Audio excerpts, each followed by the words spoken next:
wabarakatuh.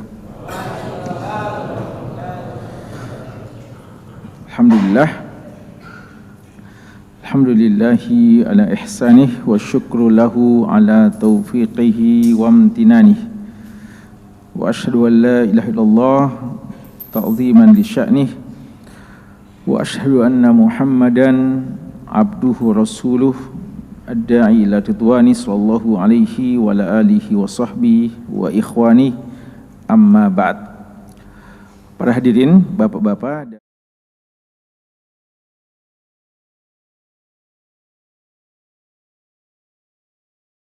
malam Jumat, kita sudah memasuki malam yang ke-11 di bulan Rabiul Akhir 1447 Hijriah. Dengan izin Allah dan taufiknya, kembali kita hadir di masjid ini, memanfaatkan waktu yang sangat berharga di malam yang mulia, di malam Jumat, untuk kita memperbanyak salam dan salawat kita kepada Nabi kita Muhammad sallallahu alaihi wasallam lewat pembacaan dan pengkajian hadis-hadis dari Nabi kita sallallahu alaihi wasallam. Dan ini di antara wasilah, ya, di antara sarana untuk memperbanyak salam dan salawat kepada Nabi kita sallallahu alaihi wasallam adalah dengan mempelajari hadisnya, ya. Makanya Al-Imam Ibnu Salah dan banyak ulama yang lainnya mengatakan bahwa jika tidak ada keutamaan mempelajari hadis kecuali menjadikan kita memperbanyak salawat kepada Nabi, maka cukup satu ini saja sudah merupakan alasan untuk kita belajar hadis Nabi sallallahu alaihi wasallam. Karena secara otomatis, ya, dengan sendirinya kita akan memperbanyak salam dan salawat kita kepada Nabi sallallahu alaihi wasallam. Karena kita akan menjadi orang yang paling sering menyebut nama baginda kita sallallahu alaihi wasallam. Oleh karenanya diingatkan, diwasiatkan bahwa para penuntut ilmu hadis tidak boleh bosan-bosan seringnya lewat nama Nabi pada pelajarannya, karena itulah letak keutamaan kita mempelajari, atau itulah di antara keutamaan mempelajari hadis Nabi sallallahu alaihi wasallam. Hadirin sekalian, pembahasan kita masih dalam kitab Al-Lu'lu' wal Marjan fima ittafaqa alaihi asy-syaikhan. Pembahasan mutiara-mutiara hadis yang diriwayatkan secara bersama oleh dua syekh, dua imam dalam bidang hadis, Al-Imam Al-Bukhari dan Al-Imam Muslim rahimahumallah. Yang mana hadis-hadis yang diriwayatkan secara bersama oleh kedua imam ini, maksud diriwayatkan secara bersama artinya hadisnya ada dalam Sahih Bukhari dan hadisnya ada dalam Sahih Muslim. Bukan berarti keduanya bersepakat untuk meriwayatkan secara bersama-sama, tapi hadis itu tercantum dalam Sahih Bukhari dan juga tercantum dalam Sahih Muslim. Dan ini kata ulama kita disepakati sebagai muttafaqun alaih, hadis yang disepakati tentang kesahihannya. Tidak perlu lagi kita bertanya apakah hadisnya sahih atau tidak. Tinggal tugas kita bagaimana memahami hadis-hadis tersebut. Buku yang sangat bermanfaat ini adalah karya dari Syekh Muhammad Fuad Abdul Baqi rahimahullahu ta'ala rahmatan wasi'ah. Jamaah sekalian, pembahasan kita dalam kitab ini masih dalam pembahasan kitab berkaitan dengan adab makan dan adab minum. Pada pembahasan kita yang terakhir di malam Jumat yang lalu, kita sudah membahas satu hadis dari satu bab. Hadis yang ke-1321.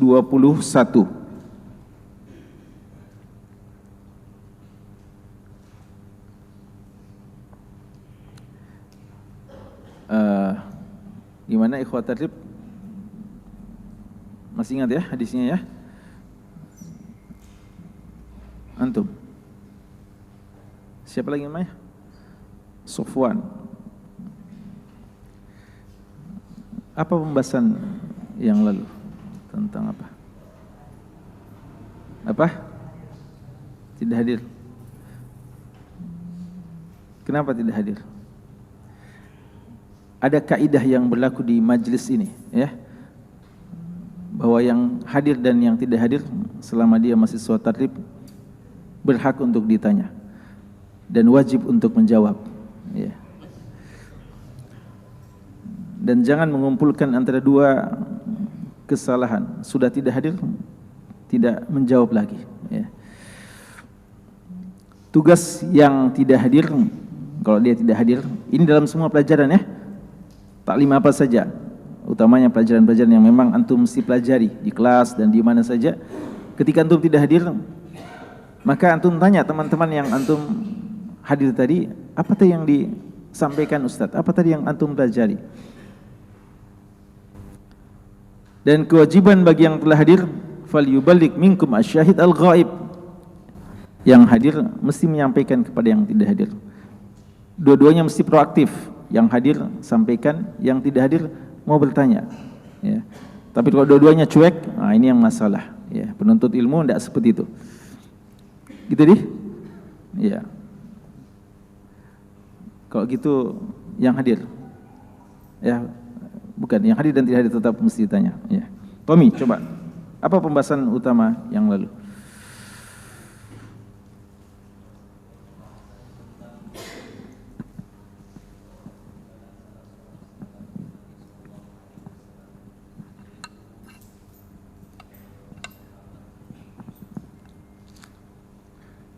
Inti pembahasannya tentang apa? Masalah apa? Tentang undangan orang yang ikut dalam jamuan undangan. Ikut dalam perjamuan undangan. Apa maksudnya ikut? Tidak diundang? Iya Ustaz. Jadi orang yang hadir dalam perjamuan yang tanpa undangan. Tanpa diundang. Iya. Apa istilahnya biasa itu? Ulama istilahkan dengan apa? Apa?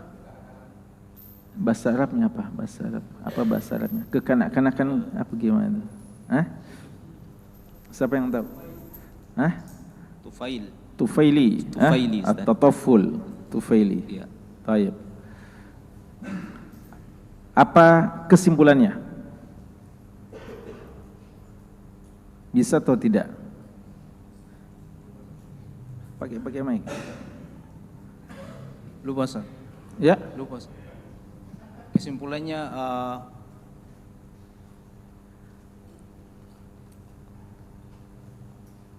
apa sih? Bisa enggak? Antum dengar ada undangan, tapi antum tidak diundang secara khusus. Antum mau ikut-ikut, bisa enggak atau enggak? Boleh Ustaz. Boleh. Ya. Secara mutlak. Apa syaratnya? Nanti kalau sudah tiba di lokasi, Nanti, langsung masuk? Tidak Ustaz. Apa syaratnya? Syaratnya nanti orang yang dapat undangan ini meminta izin ya. pada. Jadi nanti yang dapat undangan dia minta izin. Ya. Berarti mesti ada yang dapat undangan ya. Jangan semua rombongan tidak ada yang dapat undangan di situ. Ya. Jadi tidak ada yang bisa jadi juru bicara. Ya, tidak ada yang berhak jadi juru bicara. Baik. Cukup ya. Kita mau bahas dulu satu hadis ini. Kami harapkan para ikhwah tartib bisa terus memurojaah walaupun bukunya belum ada ya. Belum ada gambaran kapan insyaallah punya buku. Sudah ada bayangan kapan? Ya. Baru ada mengajukan proposal. Ya, insyaallah. Baik. Tapi ana pernah bilang ikhwah yang belum punya buku, terutama dari tadrib, catat, tulis apa yang mau dipelajari. Ada yang sudah melakukan itu? Adakah di antara antum yang sudah tulis hadis yang kita mau pelajari? Ada? Antum? Masya Allah. Mana?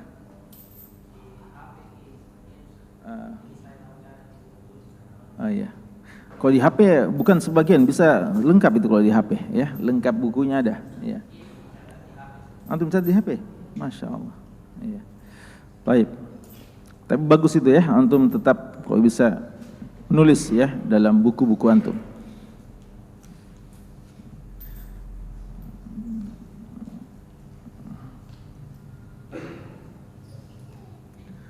Judul bab kita. Oh iya. Fadhal. Nah.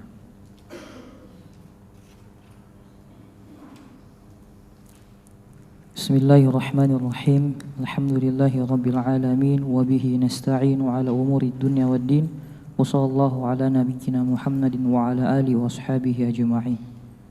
Allahumma ighfir li wa lil muallifi wa lil ustadzi wa lil hadirina jami'an. Qala al muallif rahimahullahu ta'ala babun jawaz istitba'ihi ghayruhu ila dari man yathiqu bi ridahu bidzalik wa bi tahaqquqihi tahaqquqan tamman wa istihbabil ijtima'i ala at-ta'am. Hadits Jabir bin Abdullah radhiyallahu anhuma qala lamma hufira al-khandaq ra'aytu bin nabiy sallallahu alaihi wasallam khamasan shadidan فانكفأت إلى امرأتي فقلت هل عندك شيء فإني رأيت برسول الله صلى الله عليه وسلم خمصا شديدا فأخرجت إلي جرابا فيه صاع من شعير ولنا بهيمة داجن فذبحتها وطحنت الشعير ففرغت إلى فراغي وقطعتها في برمتها ثم وليت إلى رسول الله صلى الله عليه وسلم فقالت لا تفضحني برسول الله صلى الله عليه وسلم وبمن معه فجئته فساررته فقلت يا رسول الله ذبحنا بهيمة لنا وطحنا صاعا من شعير كان عندنا فتعالى أنت ونفر معك فصاح النبي صلى الله عليه وسلم فقال يا أهل الخندق إن جابرا قد صنع سورا فحي هلا بكم فقال رسول الله صلى الله عليه وسلم لا تنزلن برمتكم ولا تخبزن عجينكم حتى أجيء فجئت وجاء رسول الله صلى الله عليه وسلم يقدم الناس حتى جئت امرأتي فقالت بك وبك فقلت قد فعلت الذي قلت فأخرجت له عجينا فبصق فيه وبارك ثم عمد إلى برمتنا فبصق وبارك ثم قال ادعوا خابزة فلتخبز معي واقدحي من برمتكم ولا تنزلوها وهم 1000 فأقسم بالله لقد أكلوا حتى تركوه وانحرفوا وإن برمتنا لتغط كما هي وإن عجيننا ليخبز كما هو. Nah, ahsan. Jemaah sekalian, ini hadisnya cukup panjang, karena itu kita langsung baca, terjemahkan dan jelaskan ya. Jadi biasanya kita terjemahkan dulu lalu kita jelaskan. Ini kita sekalian saja baca, terjemahkan dan jelaskan kalimat per kalimat ya. Judulnya Babu jawazi istidba'ihi ghairahu. Bab bolehnya untuk mengikutkan selain dirinya ila dari ke rumah man yasiqu, seseorang yang dia yakini biridhahu, keridhaannya, bizalik, akan hal itu, wa yatahaqqaquhu tahaqquqan taman, dan dia sangat yakin bahwasanya mereka memang atau orang yang mengundang itu akan ridha terhadap perbuatannya. Wastihbab al-ijtima' ala ta'am, dan anjuran untuk berkumpul pada makanan. Jadi Imam Nawawi rahimahullah ta'ala menyebutkan bab ini dan dua masalah utamanya yang beliau maksudkan. Pertama, bolehnya ketika kita diundang, kita mengundang orang lain juga, atau kita ajak orang lain untuk ikut sama kita, selama kita yakin bahwa yang mengundang ini ridha, walaupun kita tidak sempat minta izin dan dia tidak menyebutkan sebelumnya siapa-siapa yang harus untuk diajak. Ini ada kaitannya dengan bab yang lalu ya, ada kaitannya dengan bab yang lalu. Cuma bedanya kalau bab yang lalu itu, hadis yang lalu, waktu ada yang ikut dan waktu mau masuk, apa yang dilakukan oleh Nabi SAW? Beliau minta izin dulu, ini ada yang ikut sama saya ini, bisa masuk juga atau tidak? Kalau ini tidak ada seperti itu. Beliau ajak langsung dan masukkan semuanya. Nanti kita akan lihat ya. Walaupun di sini Imam Nawawi bilang selama tidak apa-apa kita ajak, selama kita yakin bahwasanya tuan rumah itu ridha ya. Jadi bisa antum amalkan dalam masalah ini. Kalau umpama antum diundang ya, antum diundang oleh seseorang dan antum yakin bahwa antum juga punya hak untuk mengundang siapa saja yang antum inginkan ya. Antum yang diundang, tapi semacam ada ridha ma'lum, perizinan secara umum, dan dia ridha untuk mempercayakan antum mengundang siapa saja yang antum mau ajak ya. Itu bisa ya, itu bisa. Dan anjuran untuk makan, kumpul-kumpul untuk makan ya, anjuran untuk kumpul-kumpul makan. Dan ini memang di antara amalan-amalan yang dianjurkan. Bahkan Rasulullah pernah ditanya tentang sebagian sahabat yang makan tapi tidak kenyang-kenyang. Beliau bilang, mungkin kalian makan sendiri-sendiri. Ijtami'u ala ta'amikum, kumpul pada makanan-makanan kalian, karena akan turun berkah pada makanan yang dilakukan secara bersama-sama. Makanya Ali bin Abi Thalib radhiyallahu anhu pernah mengatakan, saya mengumpulkan teman-teman saya untuk makan, ikhwah saya untuk makan, itu lebih saya sukai daripada memerdekakan budak ya. Ini di antara amalan-amalan yang merupakan qurbah, amal-amal soleh yang kita bertakarrub kepada Allah dengan melakukannya. Kisah yang diangkat ini hadis Jabir radhiyallahu taala anhu, hadis Jabir bin Abdullah radhiyallahu taala anhuma. Beliau mengatakan, lamma hufira al-khandaq, ketika khandak, parit digali, ketika parit digali. Jadi kisahnya ini salah satu di antara kejadian pada saat perang Khandak. Perang Khandak, perang besar ya. Dia dikenali juga dengan perang Al-Ahzab. Dan di antara keistimewaannya, satu-satunya peperangan yang diabadikan namanya menjadi nama surat itu perang Khandak atau perang Al-Ahzab. Allah menyebutkan di surat ke-33, surat apa? Al-Ahzab.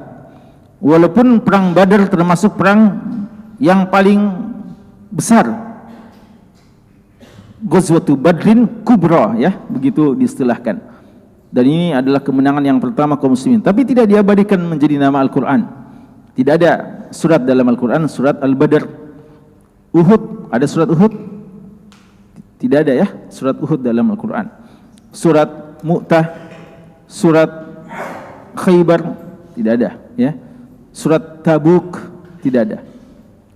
Yang ada cuma surat Al-Ahzab, menunjukkan begitu besarnya, pentingnya momen sejarah perang Al-Ahzab. Dia dikenal juga, ya, dinamakan Al-Ahzab karena waktu itu kaum musyrikin bersekutu dengan musuh-musuh Islam yang memang walaupun mereka tidak semadzhab, tidak sefikrah, beda keyakinan, tapi untuk menghadapi kaum muslimin mereka siap bersatu, ya. Makanya sebagian ulama kita mengatakan millatul kufri wahidah, agamanya orang kufur itu satu ketika menghadapi orang Islam. Walaupun keyakinan mereka beda-beda, keyakinan Yahudi dan Nasrani sangat beda, atau beda keyakinan dengan kaum musyrikin, apatah lagi, sangat beda. Tapi untuk menghadapi Islam mereka siap menyampingkan semua perbedaan demi menghancurkan, memerangi dan memberangus Islam dan kaum muslimin, ya. Makanya kaum muslimin itu hanya berpegang teguh kepada agamanya, tentu saja berpegang teguh kepada Allah Subhanahu wa taala dan kepada sesama mereka, dan tidak terlalu berharap kepada siapa-siapa selain dari Allah dan kemudian sesama kaum muslimin. Perang Al-Ahzab, ya, di situ sudah ada musyrikin, ada Ghatafan, ada Banu Nadhir, nanti juga dari Banu Quraidah, dari kaum Yahudi, kaum munafikin juga. Paling tidak mereka menggembosi orang-orang untuk tidak ikut dan mengajak supaya lari, ya. Mereka mengatakan inna buyutana aurah. Allah mengatakan wa ma hiya bi aurah. Ya, alasan-alasan diajak, mereka bilang rumah kami tidak ada yang jaga, ya. Banyaklah alasan-alasan kaum munafikin. Maka yang hanya siap untuk menghadapi mereka hanya kaum muslimin, kaum mukminin yang teguh imannya. Jumlah mereka waktu itu kurang lebih 3.000. Ini sebenarnya sudah pencapaian yang luar biasa. Karena waktu perang Badar berapa jumlah kaum muslimin? Masih 300-an. Ini sudah 10 kali, 3.000 sudah. Tapi musuhnya jumlahnya 10 ribuan, ya, 10 ribuan. Masih 3 kali juga, kurang lebih dari 3 kali, sama dengan waktu perang Badar. Perang Badar 313-an menghadapi berapa? 1000-an, ya, jadi 3 kali lipat. Dan memang dalam semua momen selalu umat Islam lebih sedikit. Jadi jumlah 3.000 waktu itu masih tergolong sedikit jika menghadapi kaum sekutu. Maka untuk berhadap-hadapan perang terbuka ini berat secara logika manusia, ya, secara manusiawi ini berat. Maka Nabi kita sallallahu alaihi wasallam mencoba mengajak musyawarah para sahabat. Gimana taktik dan strategi? Ya, karena memang perang itu sebagaimana kata Rasulullah, al-harbu khud'ah. Perang itu adalah tipu daya dan tipu muslihat, saling adu strategi. Apatah lagi kalau jumlah kita kecil. Maka tentu saja walaupun kita tawakal kepada Allah, kita juga tetap perlu memiliki taktik strategi yang jitu untuk bisa menghadapi mereka-mereka itu. Ditanya apa usulan-usulan kalian? Satu usulan yang tidak pernah mereka dengarkan sebelumnya datang dari kaum Persia, dari salah seorang sahabat orang Persia, Salman Al-Farisi. Dan ini belum dikenal oleh orang-orang Arab, belum dikenal. Bahwa kami dahulu di Persia, kalau perang seperti gini, kami nahfirul khandaq, ya, kami menggali parit. Dan ini menunjukkan bahwasanya dalam masalah-masalah yang bukan ibadah mahdhah, kita mengakomodir masukan-masukan, ya. Hal-hal yang baru tidak ada masalah. Dalam strategi dakwah, strategi peperangan pun tidak ada ketentuan yang baku. Maka kita boleh mengakomodir semua pandangan dan taktik, ya. Makanya waktu dalam dakwah juga ketika Rasulullah SAW ingin mendakwahi kaum para raja-raja pembesar dari berbagai negara, berbagai agama, beliau mau bersurat, lalu dapat informasi bahwa mereka-mereka itu tidak mau menerima surat kecuali ada stempelnya, khatam. Maka beliau tidak bilang, kita tidak kenal yang semacam itu. Beliau bilang, buatkan saya. Kalau cuma itu masalahnya, buatkan saya stempel. Kita surati mereka, kita stempel sebagaimana yang mereka inginkan. Lalu dibuatlah, beliau kirim surat kepada semuanya. Sama dengan ini, beliau mendengarkan ini ide yang sangat bagus, ya, membuat khandak. Dan ini tentu saja membuat mereka kesulitan, ya. Orang Yahudi, kaum musyrikin kesulitan untuk bisa berhadapan langsung dengan kaum muslimin. Dan waktu itu khandak yang akan digali, parit yang akan digali kurang lebih 4 sampai 5 km, ya. Dengan kedalaman sekitar 5 atau 6 meter ke bawah dan mungkin lebarnya sekitar 7 sampai 8 meter saja. Tapi panjang sekali, ya. Dan itu tidak memungkinkan mereka untuk bisa langsung mendatangi dan menyakiti dan membunuh, ya, kaum muslimin. Mereka harus bersabar, ya, bersabar tanda kutip, ya, untuk menunggu kapan bisa sampai ke kaum muslimin selama sebulan, ya, hingga Allah SWT menurunkan pasukannya, angin yang mengusir mereka dengan sendirinya. Tapi jemaah sekalian, menggali parit seperti ini membutuhkan tenaga, ya. Dan juga karena akses untuk keluar juga sulit. Mereka tidak bisa mendatangi kaum muslimin juga tidak bisa mencari makan dan yang lainnya. Mereka dikepung, ya. Jadi sebenarnya mereka kaum muslimin dikepung waktu itu. Tapi mereka yang mengepung juga tidak bisa punya akses untuk sampai kepada kaum muslimin. Bayangkan mereka menggali sampai 15 hari, ya, 2 pekan, 15 hari menggali, dan pada saat itu mereka kelaparan. Nah, inilah yang dikatakan Jabir bin Abdullah, ya. Lamma hufiral khandaq, dan waktu Rasulullah selalu menyemangati, ya. Di antara penyemangatan Rasulullah, beliau sallallahu alaihi wasallam terjun langsung, terlibat langsung. Bahkan kalau ada batu yang paling besar, Rasulullah yang menghancurkannya. Ya, sebagian batu besar sekali, susah dihancurkan, Rasulullah yang bisa menghancurkannya, ya. Dan juga beliau menyemangati dengan nasyid-nasyid, ya, atau dengan syair-syair penyemangat, ya. Dan juga beliau menyemangati sahabat dan mengatakan, ya, setiap beliau menghancurkan batu, beliau mengatakan telah hancur Persia, telah hancur Romawi. Artinya memberikan pengharapan kepada sahabat bahwa insya Allah kita akan menang suatu saat dan kita akan menguasai dunia ini, termasuk Persia dan Romawi yang merupakan dua negeri adidaya di kuasa waktu itu akan hancur dan takluk di bawah kaum muslimin.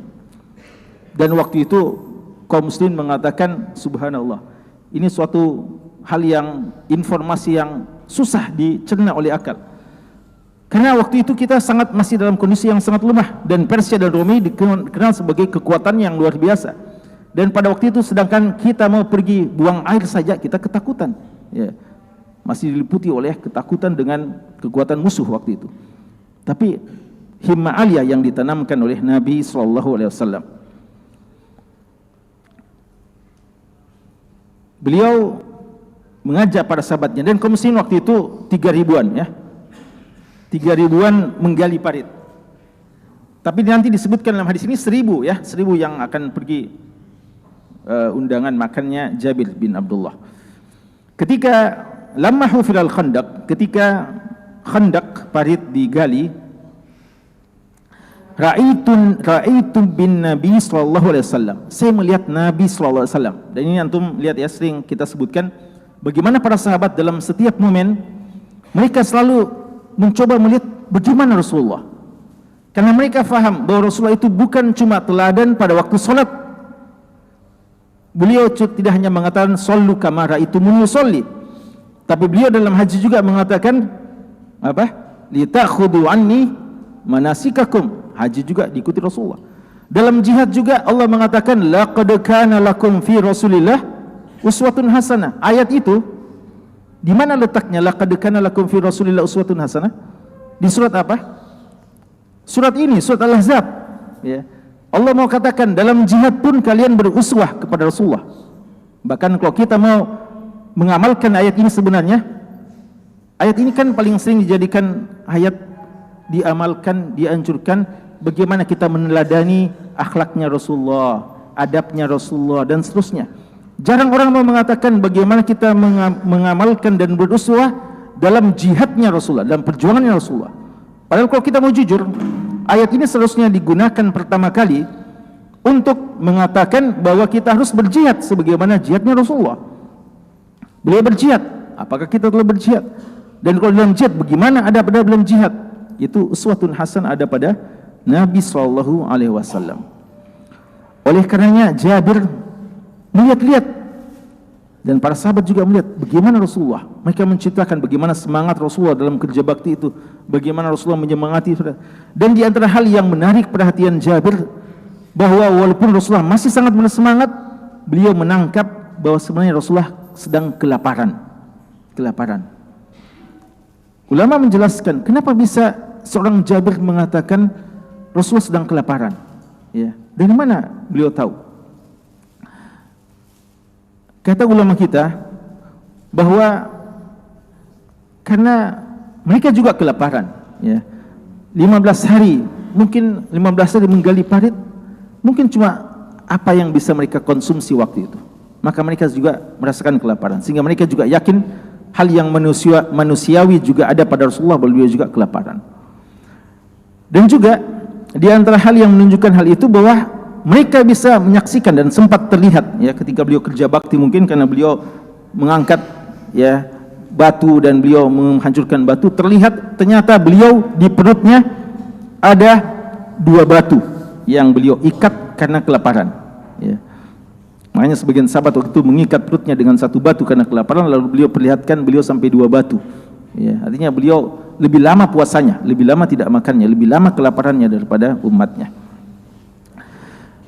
Jabir tidak mau membiarkan Rasulullah dalam kelaparan, maka beliau bilang, ra'aitu bin Nabi SAW khamasa. Khamasa itu apa? Lapar. Makhmasah ya, makhmasah artinya kelaparan. Kalau kehausan apa bahasa Arabnya? Atshan ya. Kalau lapar khamasa, khimas. Taqdu khimasa, makhmasah. Khamasan syadida, sangat kelaparan. Fankafa'tu ila imra'ati, maka saya, ya Jabir kan orang Madinah ya, maka melihat hal itu beliau langsung pulang ke rumahnya. Beliau tidak dekati Rasulullah dan bilang, ya Rasulullah lapar ki? Ya, beliau tidak tanya, langsung beristihad. Karena kalau seandainya Rasulullah bilang lapar ya wahai Rasulullah, kira-kira Rasulullah bilang apa? Tidak usah perhatikan dulu itu, kerja saya dulu kita ini ya, kita. Tapi keikhlasan dan rasa cinta yang luar biasa kepada Rasulullah menjadikan Jabir ini sampai pulang ke rumahnya mau siapkan makanan untuk Nabi SAW.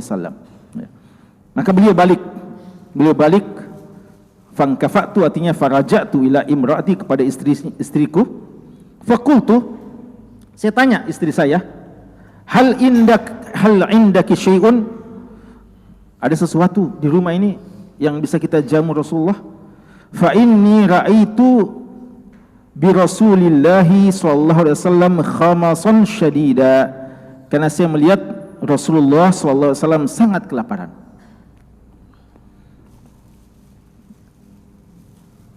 Seorang istri yang salihah, seorang istri pejuang, tentu saja selalu siap bersama dengan suaminya dalam perjuangan. Apalagi kalau mendengarkan yang mau dibantu ini adalah pemimpin agung ya, Nabi SAW. Beliau perlihatkan apa yang ada di rumah. Fa akhrajat ilayya jiraban, beliau keluarkan bejana-bejana atau tempat-tempat makanan yang ada di rumahnya. Fihi sa' min syair, ada 1 sa' gandum ya, 1 sa' ya. 1 sa' itu takaran kalau apa? Zakat ya, 4 kali mud ya, 4 mud 1 sa'. Yang kalau dikonversi kira-kira biasa berapa itu? 3 kiloan ya. Berapa konversi zakat biasa? 3 kiloan ya. Ya. Beliau perlihatkan ini yang ada tersisa di rumah. Walana buhaimah wajin. Ada juga buhaimah, dia bilang buhaimah, bukan bahimah. Apa itu buhaimah? Peliharaan yang kecil ya. Ada sedikit domba kecil, masih muda dombanya, belum besar. Dajin itu artinya peliharaan. Ya, jadi persiapannya waktu itu ada satu domba kecil dan ada satu sok dari gandum. Mendengarkan ini bagi Jabir cukup ini.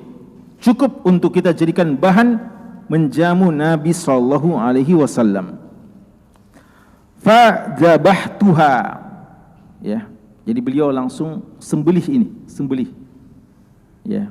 Beliau tidak mengurungkan niatnya untuk memberikan makan kepada Nabi SAW, ya. Beliau tidak bilang sayang, ya, tanggung ini masih kecil, ya, nantilah, ya. Tidak enak juga kalau masa panggil Rasul lalu cuma begini, ya. Atau biarlah nanti suatu saat nanti kalau sudah besar-besar. Tidak. Beliau tetap berazam untuk menjamu Nabi SAW. Beliau sembelih. Wa tahantu wa tahanat asy-sya'ir, dan istrinya tahan. Apa tahan?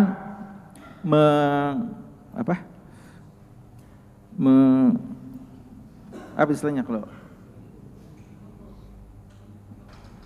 ya, menumbuk, ya, tahan, ya, mathun, ya, menumbuk gandum itu, ya, dihaluskan, ya, untuk dimasak. Tumbuh-tumbuh ya, menumbuk-numbuk. Gitu ya bahasa bagusnya. Ada bahasa yang lebih, ya. Fa faragat ila faragi. Dan alhamdulillah istrinya tugasnya menumbuk-numbuk beras, ya, gandum itu untuk siap dijadikan adonan roti. Dan beliau juga sudah selesai dalam menyembelih dan motong-motong domba yang kecil itu.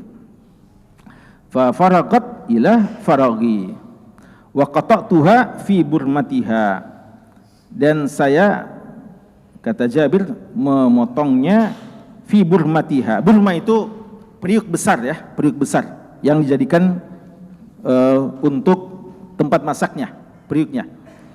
Burma biasanya terbuat dari tanah liat, bisa juga tembaga dan yang lainnya.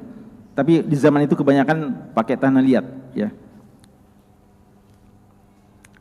Summa wallaitu ila Rasulillah sallallahu alaihi wasallam. Ya, setelah beliau sudah masak ini, sedang dimasak ini, belum selesai, tapi beliau sudah selesai tugasnya, sudah sembelih, sudah potong-potong dan sudah dimasukkan di periuk. Beliau mau balik ke tempat tadi, ya, mau menemui Nabi sallallahu alaihi wasallam. Faqalat, tapi sebelum beliau keluar, istrinya berikan pesan penting. Istrinya bilang apa? La tafdahi bi Rasulillahi sallallahu alaihi wasallam. Jangan permalukan kami di hadapan Rasulullah. Artinya hati-hati. Nanti kalau ajar Rasulullah, jangan sampai banyak sekali orang yang datang. Ini yang persiapan kita seadanya saja, ya. La tafdahi bi Rasulillah sallallahu alaihi wasallam. Wa biman ma'ahu, dan orang yang ada di sekitarnya. Kan seperti dulu, berapa itu? Kalau seperti hadis yang lalu, ya, Abu Syaib bilang apa? Disiapkan waktu itu berapa? 5 orang, ya, datang orang ke-6, ya. Tapi memang beliau sudah siapkan sebenarnya sampai 5 orang, ya. Tambahan 1 kan sebenarnya tidak terlalu berpengaruh, ya. Tapi ini bayangkan kalau 1.000 orang atau 3.000 orang, ya. Lalu persiapan domba kecil, ya.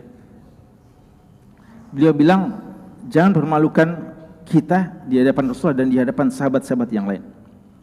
Fajituhu, pesan ini, ya, ini seorang istri, ya, tahu betul bagaimana dalam kesiapan dalam perjamuan. Maka saya datangi Rasulullah, fasarartu, saya bisik-bisik. Ini hikmah, ya. Ini fasarartu, saya bisik-bisik Rasulullah. Najah, munajah. Ini boleh atau tidak ini? Bisik-bisik di hadapan orang banyak. Boleh atau tidak? Yang terlarang bisik-bisik 3 orang dan cuma 2 yang bisik-bisik. Atau 4 orang, 3 yang bisik-bisik dan 1 yang tidak ikut, ya. Tapi kalau bisik-bisik di hadapan banyak orang, insya Allah tidak mengapa. Kenapa tidak mengapa? Tidak ada yang tersinggung, ya. Tapi kalau cuma 1 yang tidak diikutkan, semua pada berbisik, cuma 1 yang dia merasa dia yang diceritai, ya. Dia yang dibicarakan. Makanya tidak mengapa, ya, kita bisik-bisik, ada sesuatu yang disampaikan. Faqultu ya Rasulullah, saya berkata wahai Rasulullah, zahabna buhaimatan lana.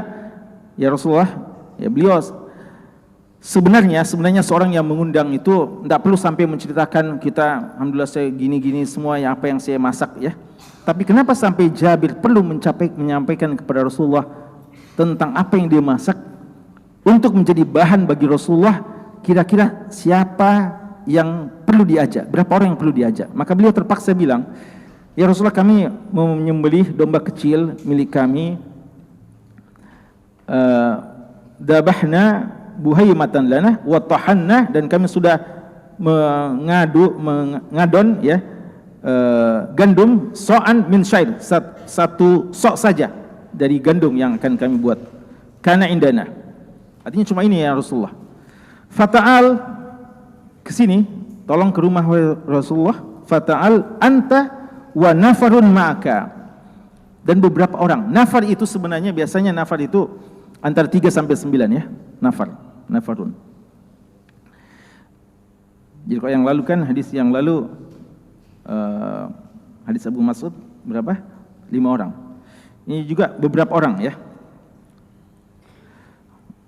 Kira-kira kalau satu domba seperti kecil ini dan gini, kira-kira berapa orang cukup? Berapa yang bisa diajak? Ya. Ya. Apa yang terjadi? Nabi SAW langsung mengumumkan. Beliau langsung bilang, fasoha, soha itu berteriak langsung Rasulullah. Faqala ya ahlal khandaq, wahai semua yang sedang menggali parit ini. Nah, inna Jabiran, ini Jabir ini ada undangannya ini. Inna Jabiran qad sana'a suran. Suran itu bahasa Persia ya. Ta'aman maksudnya. Telah membuat untuk kita makanan. Ini kenapa beliau bahasa Persia ini? Karena sudah sedang bekerja parit yang miliknya, yang merupakan ya suatu hal yang diadopsi dari Persia, maka beliau juga kadang menggunakan bahasa gitu. Fahayya halla bikum. Ya beliau langsung bilang, ayo semua ke sini. Ya. Dibayangkan kalau Ustaz ada yang bisi-bisi, Ustaz ada si ajak gitu. Ya maksudnya ajak berapa orang saja. Ya. Tapi sebenarnya semua yang hadir talim kita semua ada undangannya Ustaz Fadli ini. Ya.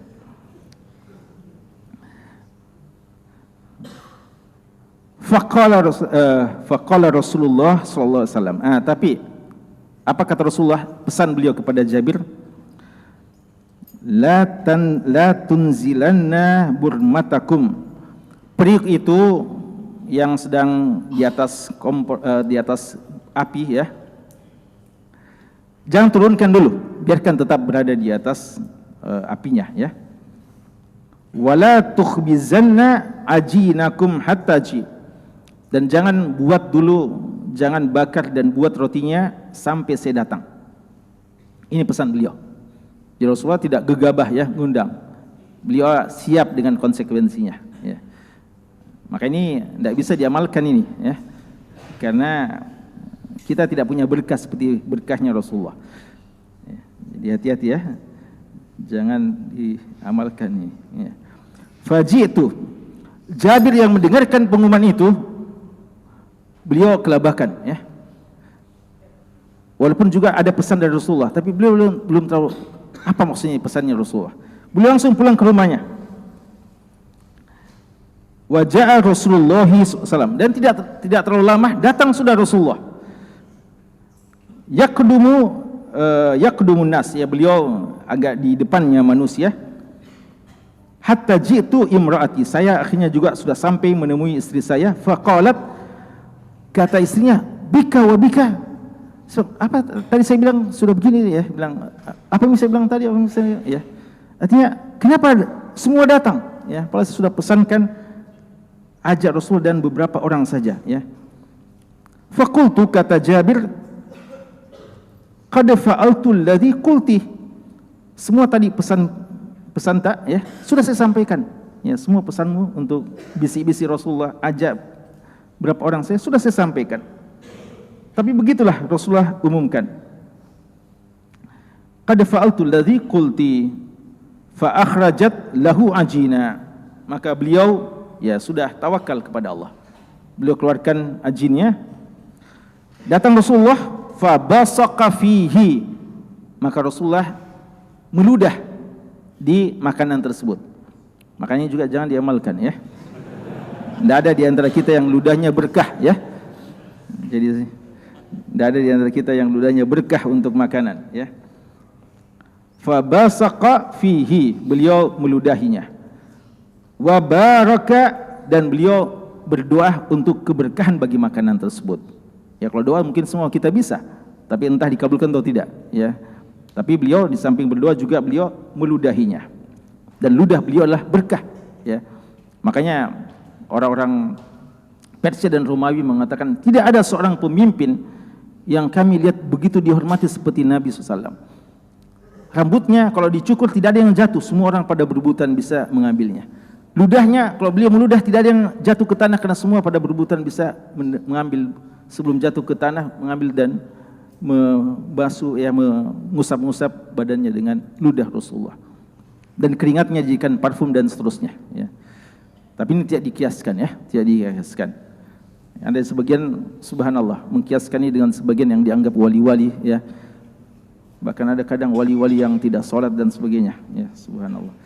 Wali yang majdub ya, yang sudah ditarik akalnya, yang sudah gila justru dianggap sebagai wali ya. Summa amada ila burmatina, kemudian Rasulullah mendekati mendekati bejana tadi ya, burma. Fabasaqa, dan beliau meludahinya lagi, tadi meludahi adonan rotinya ya. Sekarang dagingnya beliau meludahinya, wa barakah, dan beliau mendoakan keberkahan. Summa qal, kemudian beliau berkata, udu khabizatan, panggil tukang rotinya ya, mungkin istrinya sendiri, panggil tukang rotinya.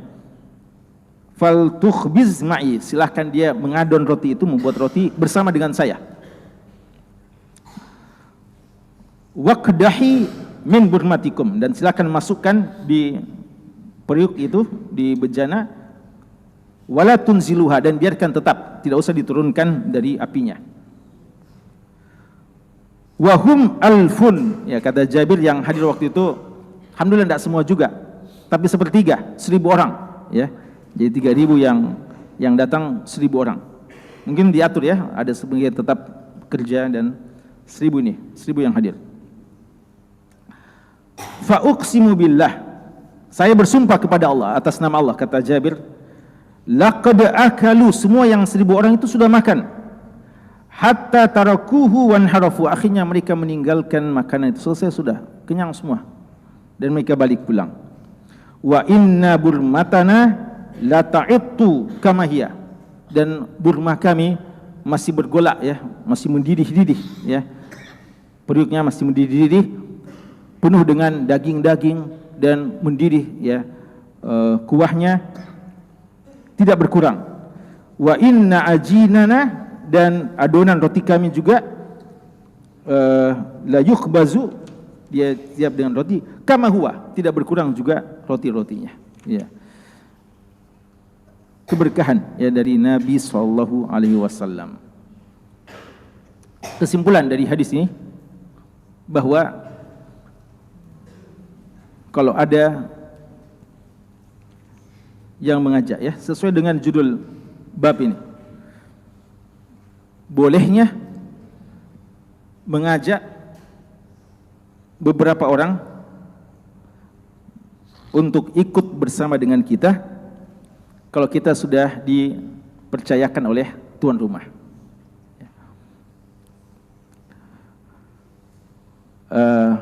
Dan kita yakin tuan rumah siap untuk itu. Namun catatan pentingnya juga, kita yang mengajak perlu juga bertanggung jawab ya. Jangan merepotkan tuan rumah ya. Artinya jangan membuat tuan rumah itu kelabakan ya. Kita ajak terlalu banyak sampai tuan rumah pusing. Maka umpamanya kita ajak, ini kalau kita ya, kalau Rasulullah tidak ada masalah ya. Jadi ini di antara perbedaannya. Tapi substansinya boleh ya, boleh mengajak. Tapi kalau umpamanya makanan tidak cukup, kita harus bertanggung jawab. Gimana cara bertanggung jawabnya? Antum usahakan bisa berdoa dulu, ya. Berdoa semoga cukup, ya. Semoga cukup. Ini doa saja, adapun ludah tadi tidak boleh, ya. Kemudian jika tidak cukup, gimana kira-kira kalau tidak cukup? Mereka yang antum ajak itu jangan sampai biarkan mereka kecewa. Ya, kalau ternyata tuan rumah juga sudah kehabisan, antum ajak pergi makan di tempat yang lain, ya.